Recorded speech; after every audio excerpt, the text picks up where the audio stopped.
My sister and her husband moved in with our parents, and are outraged that I refused to babysit their kids while they were planning to relax. My parents sided with them, so I moved out and stopped paying their bills. Fresh out of college with my business degree, I found myself back in my childhood home. I'm Anna, 22 years old, and honestly, I hadn't planned on moving back in with my parents. But here I was. The job hunt didn't take long, thankfully. Within a week, I landed a position at Davidson Marketing with a pretty decent salary and promising performance bonuses. That evening over Mom's meatloaf, I shared my good news. I figured I'd stay here for about 3 months, save up some money, and then get my own apartment. The clinking of forks against plates stopped abruptly.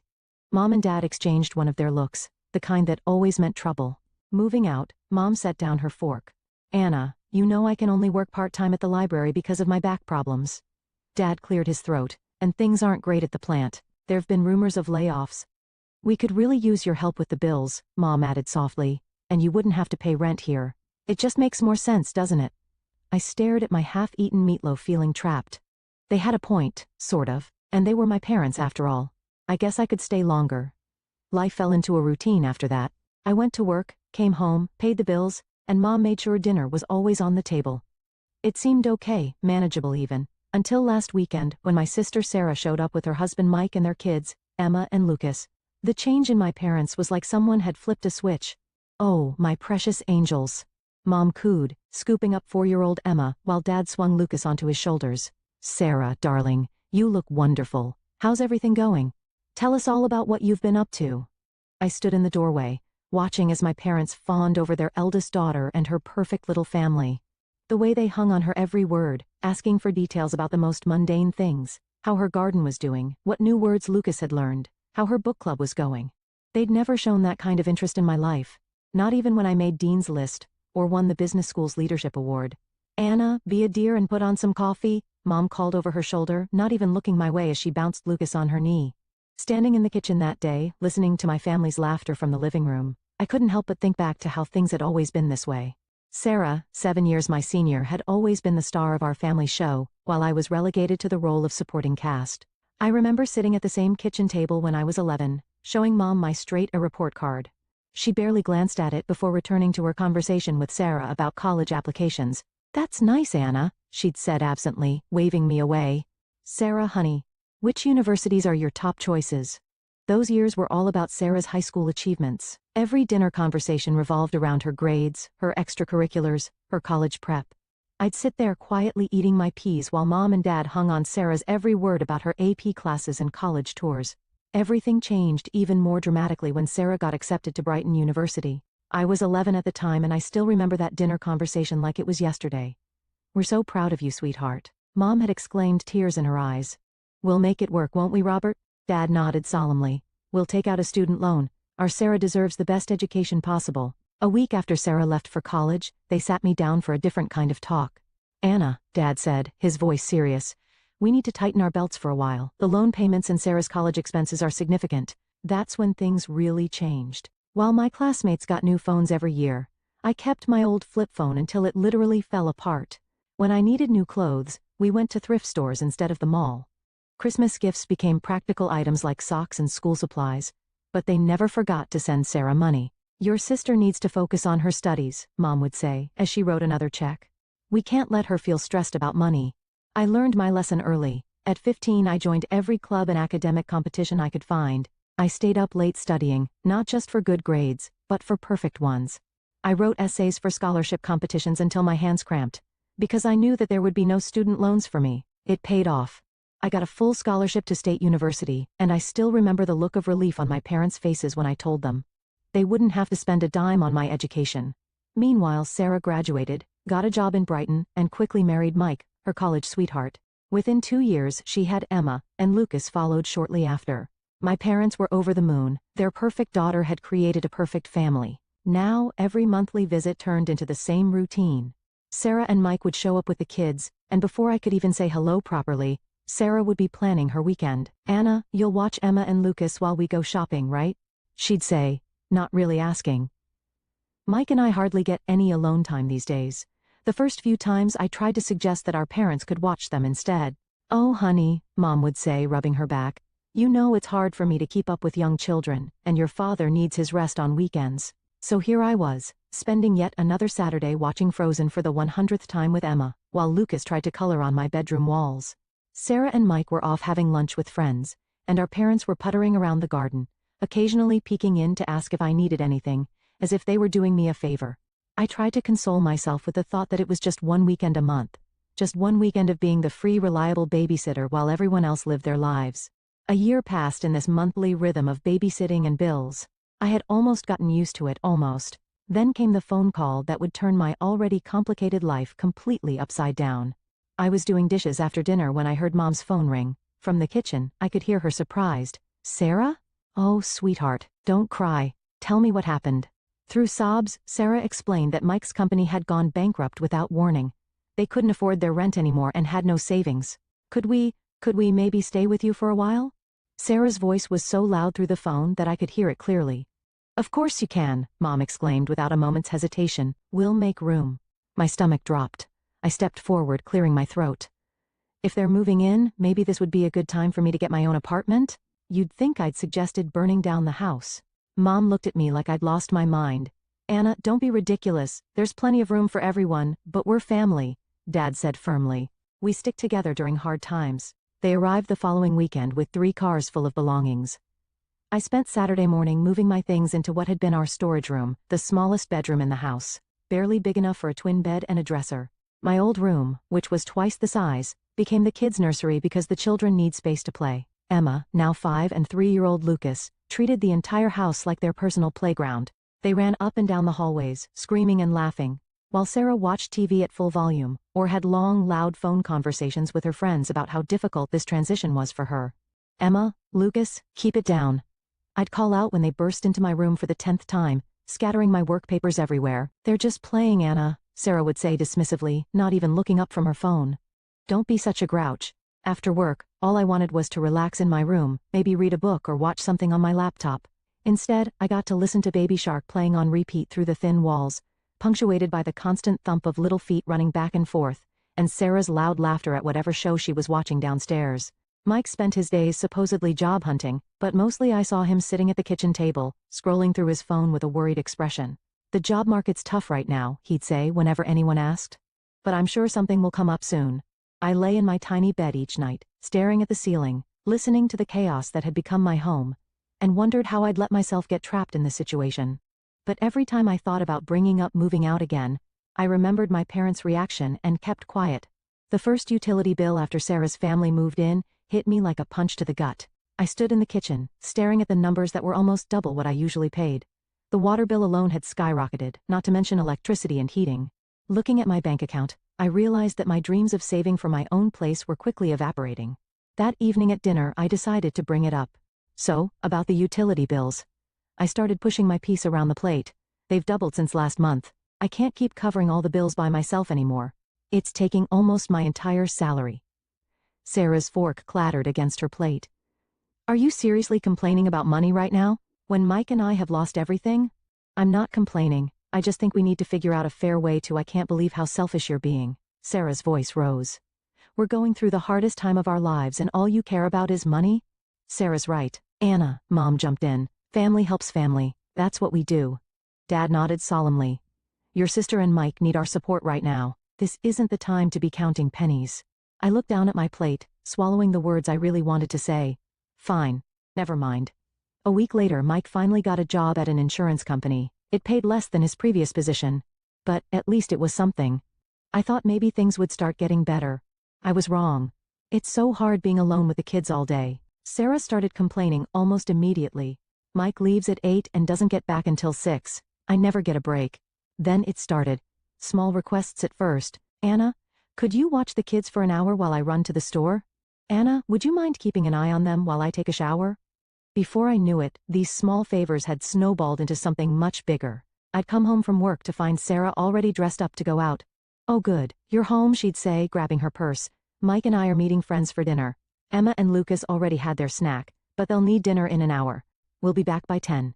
Weekends became my personal nightmare. Sarah and Mike would casually announce their plans on Friday evening. A shopping trip, lunch with friends, a movie date, leaving me with the kids for hours. Mom and Dad conveniently started visiting relatives more often, usually disappearing right after Sarah and Mike left. So there I'd be weekend after weekend, trying to keep Emma from drawing on the walls while Lucas had another tantrum because I cut his sandwich the wrong way.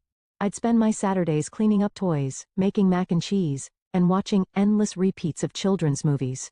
By Sunday night, I'd be exhausted, my house would be a mess, and I'd still need to cook dinner for everyone.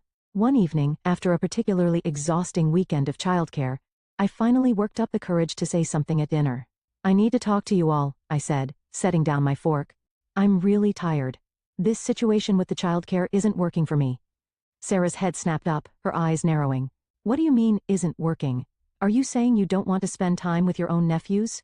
Mom reached over and patted Sarah's hand. "Don't worry, honey, this is actually good practice for Anna. She'll need to know how to handle children when she becomes a mother herself someday. Think of it as training." And just like that, they went back to their usual dinner conversation, Sarah talking about her day, Mom and Dad hanging on her every word, Mike nodding along. I sat there, invisible once again, pushing food around my plate. Nothing changed after that conversation. If anything, it got worse. Sarah and Mike seemed to take my complaint as a challenge, finding even more reasons to go out. They'd be waiting by the door when I got home from work, car keys in hand. "We're meeting friends at that new restaurant downtown," they'd say, already halfway out the door. "Kids have had their snack." Thanks, Anna. Weekends became something I dreaded. I'd wake up on Saturday mornings with a knot in my stomach, knowing I'd spend the next 2 days watching Paw Patrol and mediating sibling fights, while Sarah and Mike lived their best lives. Then came a Wednesday that changed everything. I was at my desk at work, trying to focus on a marketing report despite my exhaustion, when my friend Rachel stopped by my cubicle. "Hey, wanna do something fun this weekend?" she asked, perching on the edge of my desk. "A bunch of us are going to the Pine Ridge Ski Resort. Just a quick weekend getaway, leave Saturday morning, come back Sunday night. The slopes are supposed to be perfect right now." For the first time in months, I felt a spark of excitement. Friday evening, I was in my tiny bedroom packing my duffel bag, actually feeling happy about an upcoming weekend for once. I had just folded my warmest sweater when Sarah appeared in my doorway. "What are you doing?" she asked, eyeing my half-packed bag. "Packing for a ski trip," I replied, rolling up my thermal socks. "Going to Pine Ridge with some friends from work." Sarah's face darkened. "You need to cancel." I looked up, startled by her tone. "What? Why would I do that?" "Because," she said, crossing her arms, "Mike and I are going to Aunt Linda's 60th birthday party in Millbrook this weekend. Mom and Dad are coming too. You need to stay here with Emma and Lucas." I couldn't help but laugh, actually laugh out loud, at the sheer audacity of it all. "You're joking, right?" I said, continuing to fold my ski pants. "You can't seriously expect me to cancel my plans, because you didn't bother to tell me about yours." Sarah's face turned red. "This isn't funny, Anna. You're being completely unreasonable. No. What's unreasonable is assuming I'll drop everything at a moment's notice to be your personal babysitter again." Sarah's mouth fell open. She stood there for a moment sputtering, before turning on her heel and storming out of my room. "Mom, Dad, Mike." I could hear her shouting down the hallway. "You won't believe what Anna's doing." I kept packing, my hands shaking slightly with anger. The thundering of footsteps announced the arrival of the cavalry. My tiny room suddenly felt even smaller, as Sarah, Mike, and my parents crowded in. Mom's face was already set in that disappointed expression I knew so well. "What's this about you going skiing?" she demanded, hands on her hips. "Exactly what it sounds like," I replied, zipping up my duffel bag. "I'm going to Pine Ridge Resort with my friends for the weekend." "But you can't," Sarah exclaimed. "We have Aunt Linda's party." "No, you have Aunt Linda's party," I corrected her. I stopped what I was doing and turned to face them all. Why am I just hearing about this party now? Why wasn't I included in any of the planning? Mom hesitated, looking uncomfortable for the first time. Sarah jumped in, her voice dripping with condescension. "We all discussed it and decided this would work best for everyone. We go to the party, you watch the kids. It's the most logical arrangement." "You all discussed it?" I repeated slowly. "Without me? And decided what I would be doing with my weekend? How convenient." "Well, you can't exactly bring small children to a sophisticated party," Sarah sniffed. "Aunt Linda specifically said no kids." I shouldered my duffel bag. "Sounds like a you problem. They're your kids, Sarah. Figure it out." "What's that supposed to mean?" Mike finally spoke up, frowning. "It means exactly what it sounds like. I have plans. I'm going skiing. Your children are your responsibility, not mine. If you can't bring them to the party, either don't go or hire a babysitter." "A babysitter?" Sarah screeched. "With what money?" Again, not my problem. I turned to face them all, suddenly feeling stronger than I had in months, maybe years. "Let me make this perfectly clear. I am going skiing tomorrow. I am done being your free, convenient babysitter. I'm done having my weekends hijacked, my plans ignored, and my life treated like it doesn't matter. If you need childcare, Sarah, that's your responsibility as a parent. Stop assuming I'll always be there to pick up your slack. The silence that followed was deafening. They all stared at me as if I'd suddenly started speaking in tongues. Sarah's mouth opened and closed like a fish out of water. Mom looked like she'd been slapped. Dad seemed to be trying to disappear into the doorframe. And Mike, well, Mike just stood there with that same confused expression he'd been wearing since his company went bankrupt. The moment of shocked silence didn't last long. Sarah's face crumpled, and she burst into theatrical sobs, covering her face with her hands. Mike muttered something that sounded distinctly like ungrateful bitch under his breath. How dare you? Mom's voice rose. After everything we've done for you, you're being completely irresponsible. Selfish, Dad chimed in, shaking his head. Absolutely selfish. I stood there, my duffel bag still over my shoulder, watching my family turn into a Greek chorus of accusations. The words washed over me: selfish, ungrateful, inconsiderate, immature, each one meant to cut deep, to put me back in my place. Then Mom delivered what she clearly thought would be the knockout blow. If you walk out that door tomorrow, don't bother coming back to this house. To everyone's surprise, I burst out laughing. Not a nervous giggle, but a full, genuine laugh. They all stared at me as if I'd lost my mind. You know what's funny? I said, wiping tears from my eyes. I've been dreaming about moving out of this house for months. I just didn't have the courage to do it. But here you are giving me the perfect excuse. So thank you, Mom. Get out, Sarah shrieked, her fake sobs forgotten in her rage. Just get out. Gladly, I pulled out my phone and dialed Rachel's number, putting it on speaker just to make a point. Hey, Rach? Sorry to call so late, but is that offer to crash at your place still good? Not just for after skiing, but maybe for a few days? Of course. Rachel's cheerful voice filled the room. I have a spare room. Want to come over now? That would be perfect. I'll be there in 20 minutes. I spent the next 15 minutes gathering everything I could fit in my car: clothes, important documents, personal items. They watched from various doorways as I made trips up and down the stairs, as if they couldn't quite believe I was really doing it. When I had loaded the last box, I walked into the living room where they had all gathered. Oh, one more thing, I said, my voice steady. Since I won't be living here anymore, I won't be paying any of the bills either. You'll need to figure out how to support yourselves. Mom's face went pale. But the utilities, the groceries, not my problem anymore, I said, echoing my words from earlier. I turned and walked out the front door, ignoring Mom's suddenly panicked calls behind me. The drive to Rachel's place was a blur of adrenaline and relief. My phone kept lighting up with calls and messages, angry texts from Sarah, guilt-tripping novels from Mom, stern disappointments from Dad.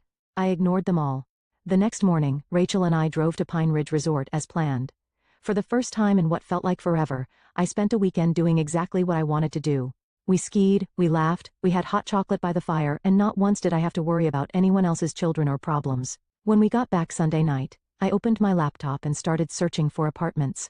With my salary no longer going to support my family, I could actually afford a decent place. By Wednesday, I had found a small but bright one-bedroom apartment in a nice area of town, just a 15-minute drive from my office. My first week in my new apartment was like learning to breathe again.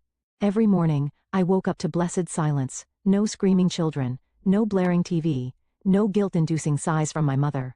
I could make coffee and drink it while it was still hot.